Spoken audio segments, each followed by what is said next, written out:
Northwestern, and I asked Kevin the same thing. Offensively, they were struggling at the start of the year. They've really picked it up dramatically starting last week. What's been the biggest difference? When you go through and you watch the film, those first few games, and then you watch the last couple, I think that the biggest thing that stuck out to me was the play of the quarterback.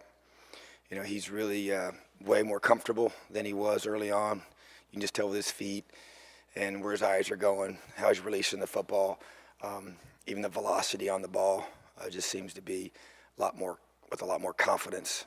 And I think that's huge. You know, the play of your quarterback really is instrumental to your success on offense. And we've seen the last couple of weeks of some really good quarterbacks, and those guys made their teams go. And I think this young man is no different. And so as his play has continued to improve, everything around him is improved as well. And obviously the tailback Jackson is pretty special, you know. And they've gotten him more carries. If you look at the numbers, the last few games, and so I feel like that.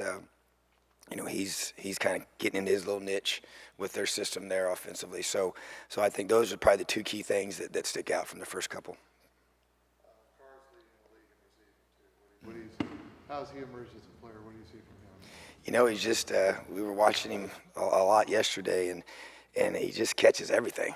I mean, he's diving for the ball. I mean, it's just it's really impressive. And I would say that'd probably be the third thing. After watching the first couple, they dropped a lot of balls early in the season, and has ceased the last few weeks. But he's impressive. Now he gets open. You know, he's just kind of has that little swagger about him. You can tell he's got that cockiness in a good way. He's very confident, and just the way he carries himself on the field, I think he really believes he's the man, and that's what you want. So they've got it kind of going on right now with those three. You know, those three players. They've done a great job. You guys had shut Nebraska out after the first quarter until kind of a unfortunate 72-yard play where you had guys collide. But having played very solidly, what was different about that last drive where they took 7+ minutes off the clock? What could have been better there? Yeah, and then that was where, as it was happening, you know, I was frustrated at the time because, you know, they really weren't doing things differently. We were using some similar calls per the personnel that they were using, and but I knew it was the fits just from, you know, you just knew. And then you go back and watch the film, and it was even more frustrating because that's exactly what it was, and it was just small things, the things that we weren't doing, and that's why I was able to use that with our guys and talk about, you know, really played well the majority of the time.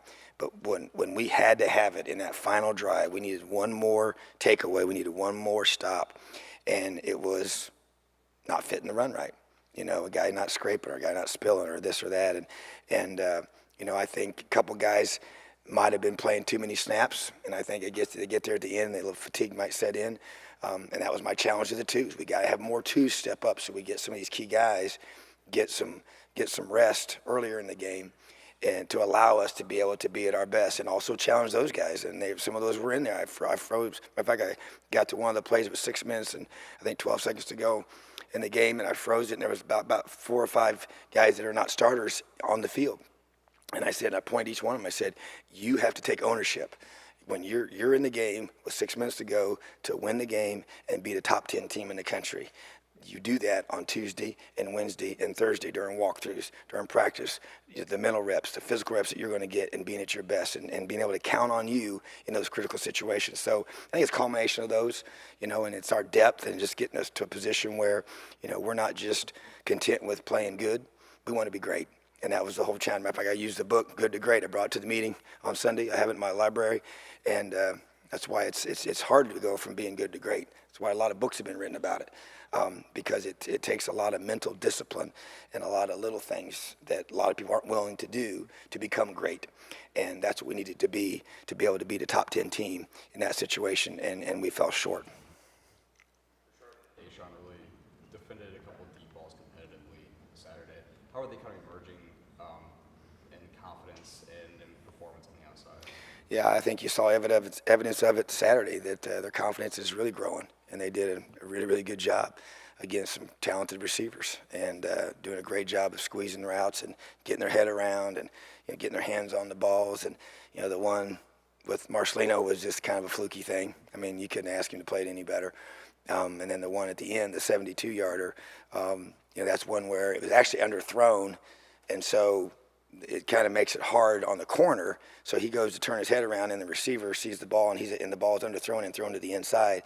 And then the crazy thing was I froze that frame, and we had three guys all had him in a triangle within 2 yards of the receiver right before he caught it, and then all of a sudden he catches it, and those two guys hit each other, and then obviously he's off. So, but just little things like that, I think you've seen progress for sure in playing those deep balls, and they're a critical part of playing great defense because teams are going to take those shots. And so, but I definitely feel like that their confidence has grown. They've made plays. We're not going to beat ourselves up over, one play that, we wish we had back. But we had, that was the great thing about that game. We had a chance to flush it. Our offense responded, came right down and scored, brought it back to within 2, and here we go. So that was another teachable moment with our young team. And we got a lot of guys that just got to continue to just keep growing and keep pressing on and getting better a little bit every day. Top of the league now in tackles. How much of that is 4-2-5, and how much of it is just him playing better? Well, I do believe, and I challenged him about this, I do believe per our system that position requires a young man that can finish those plays. And I challenged him about some former players that have played in this system and at that spot and how productive they were. And but obviously it's on him. He has to make those plays. And so I feel like that ultimately he's the one that has to rise up. He's the one that gets the credit for making those plays because, you can be in that position and even though, you may be schematically there to make a play, you still got to finish it against elite players every single week. And so, I'm just so proud of him. But he's a guy I think we're probably getting maybe a little bit too many snaps out of early in the game, and I think he got a little fatigue some set in. And I challenged him about it. And I love T. Gray, and he played his tail off, but he had some mistakes in that final drive and some missed tackles and things that he hadn't done earlier in the game. And so, he had a great game, but I want him to finish, and I want his backup to be able to be trusted so he can be in there making plays as well, so we can get him a break and be able to play, all those snaps. But T. Gray has responded, and he's played the way I thought he would. After spending time with him this spring, I knew he was a special player, had to get his mind right, had to get his preparation right, and he's responded. So really proud of him, and he gets the credit for that. Speaking of backups, who's really come on that you've seen in practice and whatnot, or who do you need to see come on more? Chris Covington is one that has really come on. Like to see him playing more. And we challenged him about that, and ourselves as coaches, we talked it through, and he needs to. He's doing a great job on special teams. Chase Dutra is another one that each week has gotten healthier and healthier, and I see him playing more and more each week as well, and probably going to be able to use him at both safety positions to get him a lot more reps. And I think he's healthy now, and he's hungry, and he wants to be out there, and that's what you want. And he's obviously, so I think we have 3 high quality guys for those 2 positions. And so he's going to be another one. And I think that you saw the rise of Ashawn and how he was able to prove it. And he's done a great job on the field. And I think Robert McCray is another one that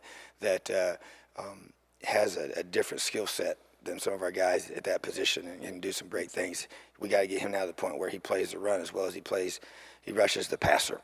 And the discipline of playing those techniques. And so those are the guys that come to mind. But we have several 2s that we've challenged to be able to say, we need you to rise up. This defense needs you. This team needs you. And we've got to see that growth this week. And I think I fully expect that.